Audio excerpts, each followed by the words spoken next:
Fala galera, tudo bem com vocês? Sejam bem-vindos a mais um vídeo aqui no YouTube. Para quem não me conhece, meu nome é Igor Mundo, só que eu sou economista e consultor de investimentos, mas garanto que todos vocês me conhecem sim há muito tempo. Vamos falar sobre a inflação da Europa, ela saiu hoje de manhã, uma notícia negativa para os mercados. Até vi os comentários de vocês, putz, o mercado está subindo. Eu não sei explicar o porquê dessa alta nesse momento, mas eu quero ler junto com vocês aqui o que aconteceu com essa inflação de fevereiro da zona do euro. Quero falar um pouco sobre as expectativas de inflação dos Estados Unidos, que são os break-evens, que estão subindo. Nada muito assim, meu Deus, os break-evens estão subindo. Não é tão preocupante dessa maneira. Os break-evens de curto prazo sobem, indicando uma inflação maior, mais persistente nos próximos 2 anos. Mas a inflação, a expectativa de longo prazo, eu diria assim que está normal, está tranquilo. Entretanto, os bancos centrais, americano, o europeu, o inglês, precisam continuar ajustando as taxas de juros. Está distante daquilo que nós consideramos saudável, dado esse cenário de inflação elevada e que dificilmente vai caindo. Ontem eu fiz uma live com os membros do YouTube, na comunidade de membros, em que nós analisamos como que a inflação ou como que a reabertura chinesa impacta a inflação no mundo e nos Estados Unidos. Então, recentemente esse assunto de inflação, ele voltou, né? O assunto de inflação ele voltou, está todo mundo falando novamente dessa alta de preços. Por um período de tempo, esse assunto havia sumido, todos falávamos sobre crescimento, desaceleração, riscos de recessão, novamente voltamos a falar sobre preços. Nesse esse primeiro trimestre, estamos vendo a inflação nos países desenvolvidos se recuperar, dada uma reaceleração da atividade, algo que é muito interessante de analisar, porque era de se esperar que o mundo ia desacelerar muito mais. Ontem saiu o PMI do JP Morgan, que é o JP Morgan Global PMI, indicando que a atividade industrial no mundo ela voltou a expandir no mês de fevereiro. E grande parte dessa reaceleração da atividade industrial veio da onde? Da onde? A segunda maior economia do mundo, que ano passado estava mal e que aparentemente está voltando a crescer, China. A reaceleração da atividade chinesa vem acelerando a atividade industrial no mundo. Tá? E isso pode ser inflacionário, especialmente se commodities continuarem subindo, certo? E de fato é o que tem acontecido com commodities metálicas, minério de ferro, a prata, o ouro, se bem que prata e ouro não vai afetar tanto a inflação, né? Mas minério de ferro e cobre, sim, são indicadores bem importantes, indicadores de mercado que a gente acompanha para falar sobre inflação. Falando sobre inflação, nós temos aqui o dado da inflação da zona do euro, que foi divulgado hoje pela manhã, e a notícia não é das melhores. Olhando para a inflação de 12 meses, o headline inflation, que é a inflação total, ela desacelerou de 8,6 para 8,5. Se dá para dizer que isso é desacelerar, né? De 8,6 para 8,5. O mercado esperava 8,2, certo? Então se esperava, a expectativa era de uma desaceleração bacana no mês de fevereiro, não aconteceu, ficou de lado. Aí, tudo bem. O problema está no core inflation, o núcleo do CPI da zona do euro.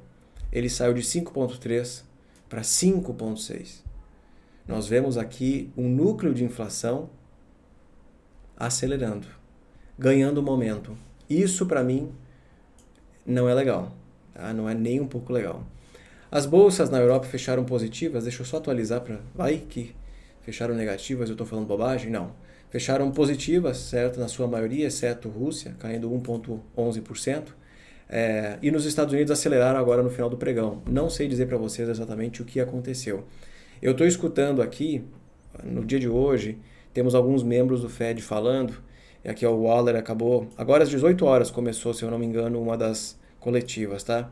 O Fed pode precisar aumentar as taxas além da visão de tendência central de dezembro, entre 5,1 e 5,4, se os dados de emprego e inflação não recuarem nas leituras fortes de janeiro. Isso aqui é muito bacana de falar com vocês ao vivo, porque nós buscamos pistas nas falas dos dirigentes dos bancos centrais para entender o que o mercado, ou entender quais dados econômicos podem fazer o mercado ficar mais sensível. E eu não tenho novidade nenhuma para vocês. Inflação e dados de mercado de trabalho são os mais importantes para nós acompanharmos. Está aqui, ó, o Waller está falando, ó, os dados de inflação e de emprego, se não recuarem dos números vistos em janeiro, nós temos aí um problema. Tá? Tudo bem. Voltando para o que eu estava falando, nós temos aqui um mundo que fechou mais positivo para Europa, Estados Unidos também, mesmo com esses dados de inflação que não eram muito positivos não. Pela manhã, quando eles saíram, o mercado ficou bem nervoso, agora parece que nem prestou atenção para isso. Só que quando nós olhamos para os juros, tá? O mercado aqui de juros, a gente está vendo altas consistentes, tanto para o juro de curto prazo nos Estados Unidos, quanto na Europa. Nós temos aqui o juro americano de 2 anos, ele rompeu a máxima hoje, tá? Ele rompeu a máxima lá de novembro, então acima de 4,80%, se aproximando de 5%. O juro alemão, a mesma coisa, o juro de 10 anos da Alemanha, subindo hoje e praticamente próximo aí de 3%, certo? Quando nós olhamos para os treasuries americanos de mais longo prazo, cadê aqui? Treasuries americanos de longo prazo, eles não sobem tanto quanto os de curto prazo, mas o juro de 10 anos já está acima de 4% de novo. Algo que não acontecia desde outubro, novembro. Nessa época aqui, não sei se vocês lembram, mas o mercado estava bem estressadinho com inflação, com recessão e coisas do gênero. De lá para cá, o que movimentou os treasuries para baixo foram dados de inflação melhores nos Estados Unidos. Agora inverteu. Desde a divulgação do payroll, eu não preciso nem saber que data é isso aqui, dá para imaginar que aqui foi o payroll por conta da alta dos treasuries que começou nesse momento. Payroll forte, CPI forte, PCE forte, PPI forte. E aí ontem, o que aconteceu ontem? Saiu o dado de... Cadê? Eu não tenho aqui? Eu tenho sim, aqui, ó. Saiu ontem o dado de... o PMI-SM industrial dos Estados Unidos. E o mercado reagiu negativamente a essa informação que aparentemente, para quem conhece os PMIs, mas PMI é um indicador de atividade. Só que o PMI é mais do que isso. O PMI é muito mais do que um indicador de atividade. É um dos melhores indicadores que tem, porque existe uma subcategoria dentro do PMI chamado prices, preços. E ali nós conseguimos entender o que está acontecendo com a dinâmica de inflação de preços no setor industrial. Ele acelerou. Está aqui, ó, United States ISM Manufacturing Prices. É a subcategoria do PMI ISM Manufatura chamada de preços. E ele saiu de menos 39 para 51. Nós temos aqui uma inflação dentro do PMI ISM maior. E o interessante é analisar que a subcategoria chamada de production, que é a produção, desacelerou. Existe dentro do PMI ISM uma atividade mais fraca com uma inflação mais alta. Uma coisa deveria acompanhar a outra, né? A atividade mais fraca, inflação caindo, e o contrário. Não é o que aconteceu. Uma atividade mais fraca com preços mais elevados. Isso aqui incomodou o mercado, porque aí a gente começa a contar aqui nos dedos, tá? PPI, CPI, PCE e esse indicador aqui, todos mostrando uma possibilidade de uma inflação mais elevada por mais tempo. Tanto é que esse indicador aqui chama-se o break-even. É o break-even de 2 anos dos Estados Unidos. É uma espécie de expectativa de inflação de curto prazo. Gosto muito de acompanhar esse indicador. O de 2 anos eu não tenho acesso. Na verdade, o que eu tenho de 2 anos, ele é divulgado apenas a cada 15 dias por aí. Então, para mim, não é de alta frequência. Essa aqui é uma postagem da Bloomberg que eu encontrei por aí, mostrando que a expectativa do mercado para a inflação no curto prazo é cada vez maior. Só que isso não é tão apavorante assim, certo? Não estou trazendo isso para vocês dizerem, meu Deus do céu, as expectativas de inflação estão subindo. Eu acho que existia uma ideia equivocada de que a inflação cairia muito rápido. Olha só, na virada do ano, de 22 para 23, os break-evens estavam próximos de 2%.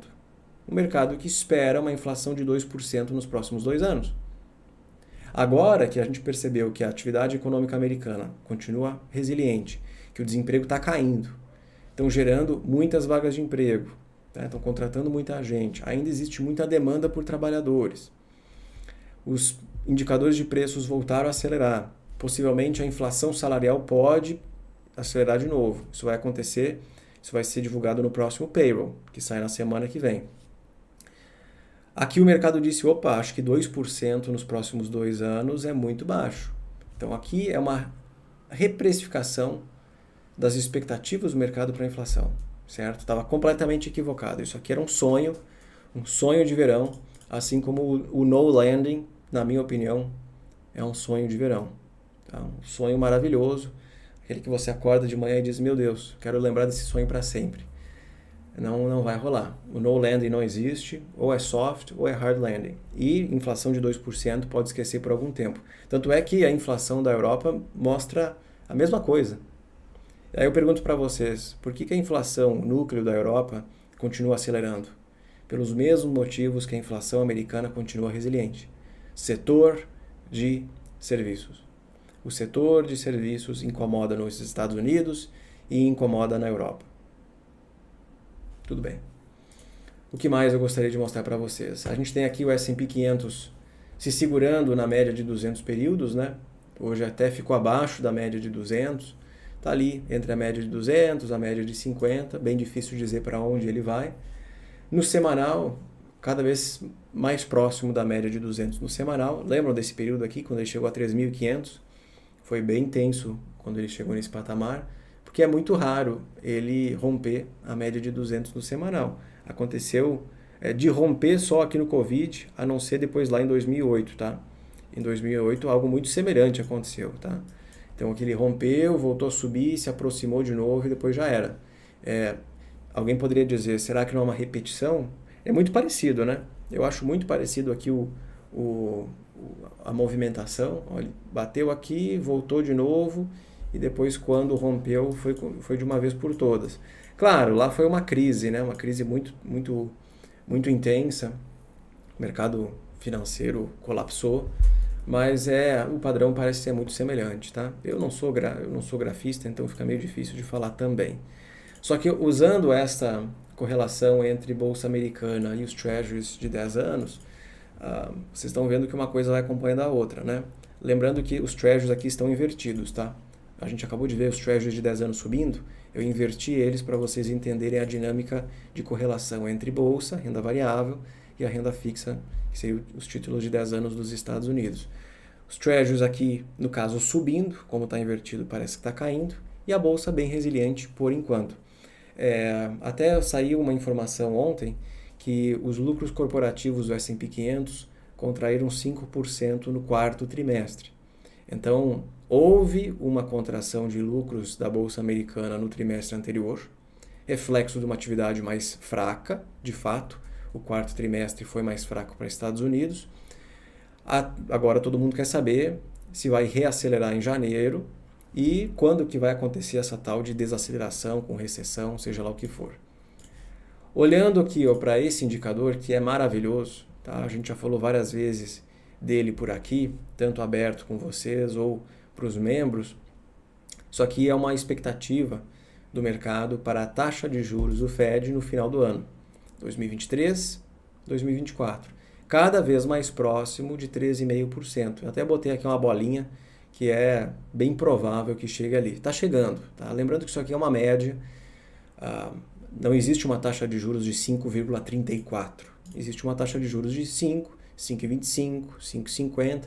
O mercado, na média, acredita numa taxa entre 5,25 e 5,50. É bem possível, é bem provável, especialmente se os indicadores de inflação continuarem pressionando, se o desemprego americano continuar caindo. Imagina se isso acontecer no próximo payroll. Meu Deus, eu não sei como o mercado vai reagir.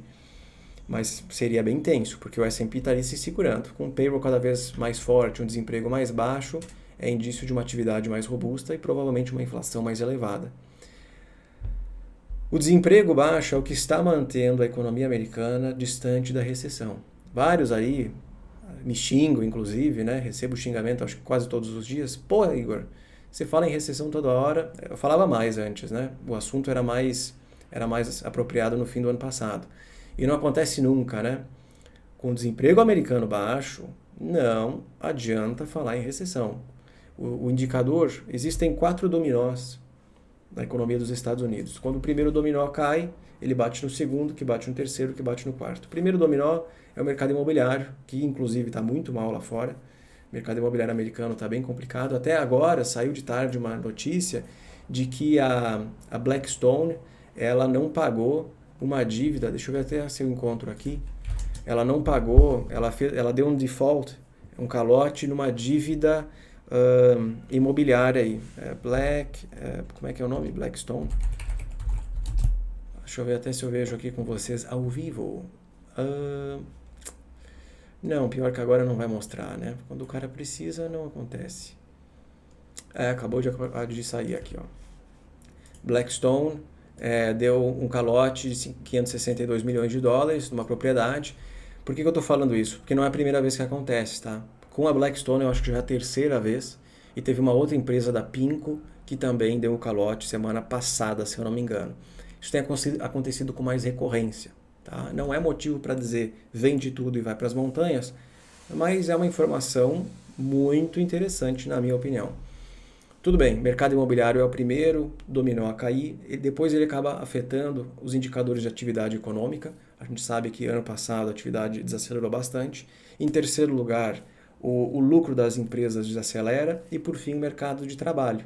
E o mercado de trabalho, pensa num dominó gigantesco. Tá? O primeiro dominó já caiu, o segundo já caiu, o terceiro está caindo e o quarto é um puta dominó chamado mercado de trabalho, que por conta de uma mudança estrutural entre oferta e demanda por trabalhadores, ele está extremamente apertado. Por esse motivo, esquece falar, acreditar numa recessão no curto prazo, porque o desemprego americano não sobe, ele está caindo. Isso que é o mais bizarro, certo? Tudo bem. Voltando aqui para o que a gente estava conversando, o mercado espera hoje uma inflação mais persistente nos Estados Unidos, mais persistente na Europa e, com isso, taxas de juros mais restritivas. Então, desde o payroll que foi divulgado aqui, olha a grande reprecificação que aconteceu no mercado. Ultimamente, uma reprecificação ainda maior nos títulos de 2024. O mercado está claramente nos dizendo inflação elevada, juros mais altos e por mais tempo. Tá? Tudo bem. Outra coisa que eu gostaria de mostrar para vocês é que eu acredito que já nas próximas semanas, e eu tenho errado muito essa minha previsão, nas próximas semanas é bem provável que o índice de condições financeiras volte a contrair.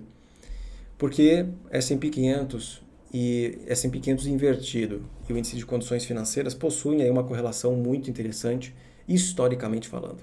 Condições financeiras ficam contracionistas, S&P cai. Aqui eu estou invertendo o S&P para vocês entenderem a dinâmica de como funciona. O S&P está acima aqui das condições financeiras, elas devem permanecer mais estáveis de lado por um tempo, lateralizando ou subindo. Tá? Isso desacelera a atividade econômica. O que deve ter dado esse boost, essa reaceleração na atividade americana em alguns setores, especialmente o de serviços nos últimos meses, foi o alívio das condições financeiras, na minha opinião, certo?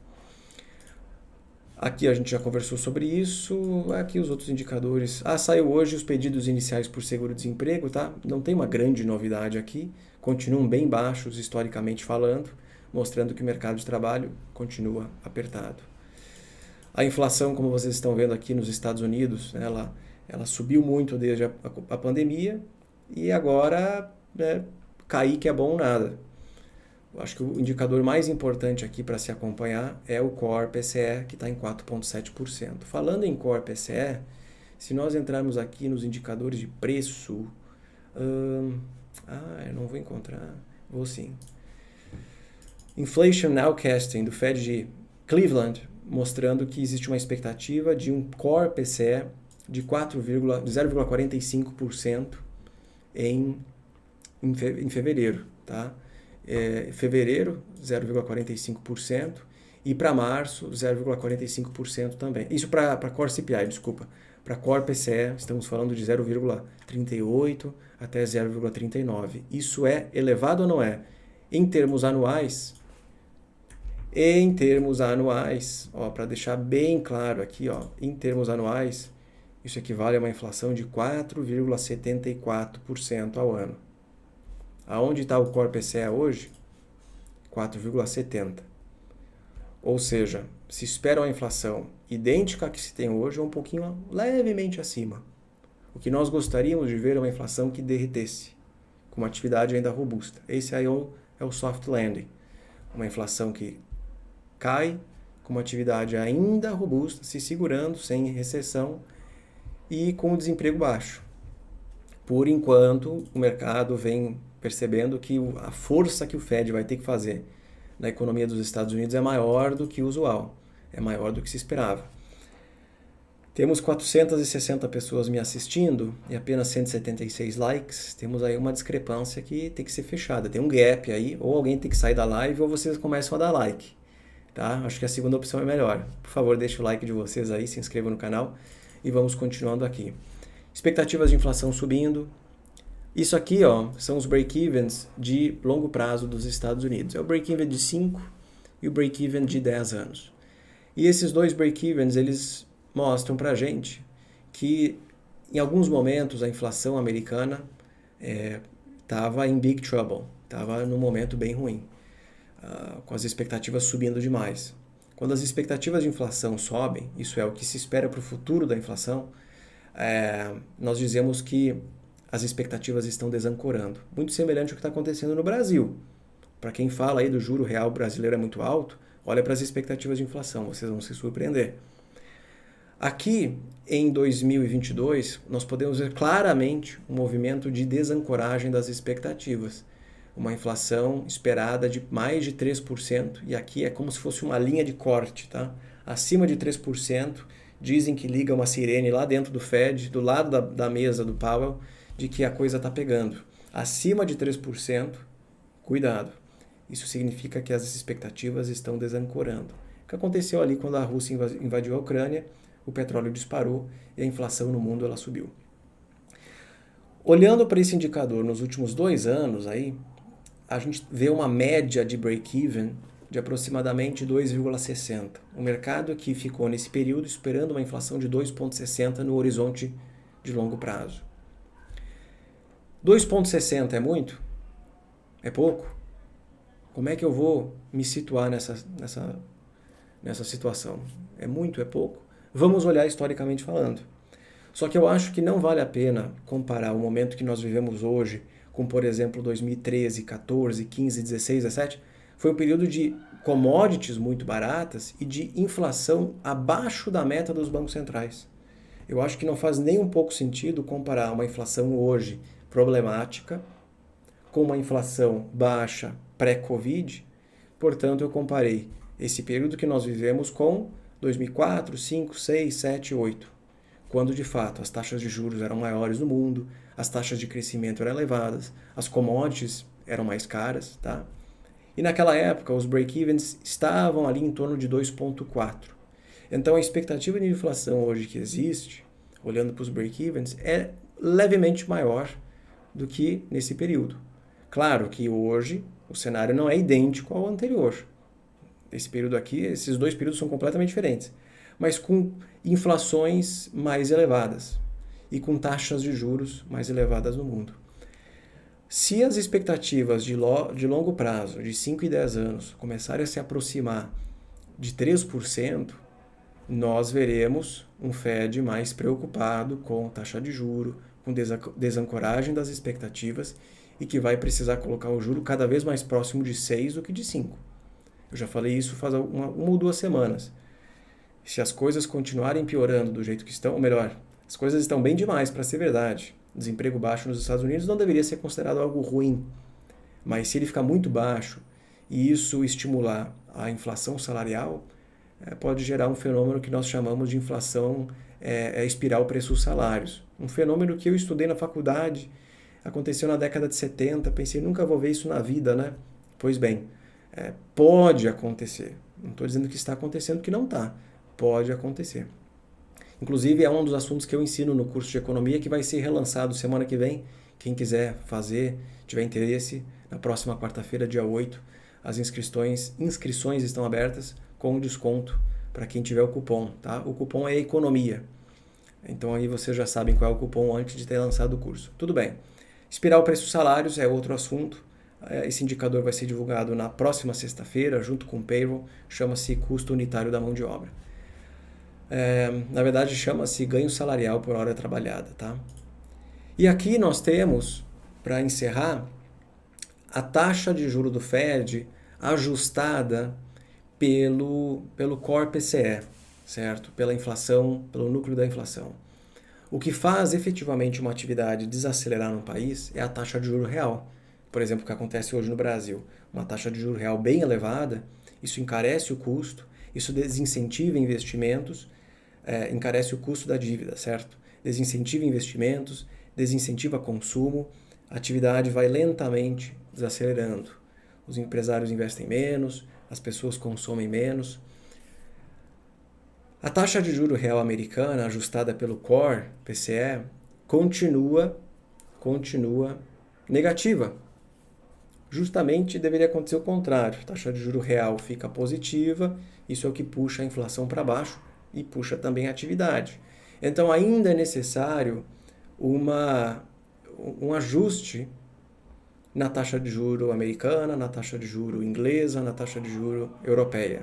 Os países precisam continuar ajustando a taxa de juros. Até alguém comentou comigo ontem, ali no Instagram, já veremos o Fed cortando juros ou parando de subir nos próximos meses? Não, esquece. Esse assunto não está nem mais sendo cogitado no mercado. O mercado levou um balde de água fria nos últimos meses, porque ele vinha bem ansioso, bem esperançoso com uma inflação que ia continuar caindo, e o contrário aconteceu.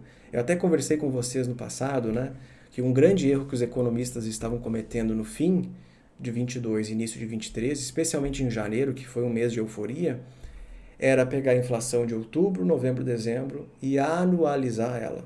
Porque foram 3 leituras excepcionais de inflação. Inflação desacelerando, inclusive foi deflacionária em dezembro. Claro que depois foi ajustada para 0,1% positivo, mas foram 3 números muito bons. E aí você pega 3 números muito bons e anualiza isso. É a mesma coisa que você está na faculdade ou está na escola e vai fazer 10 provas.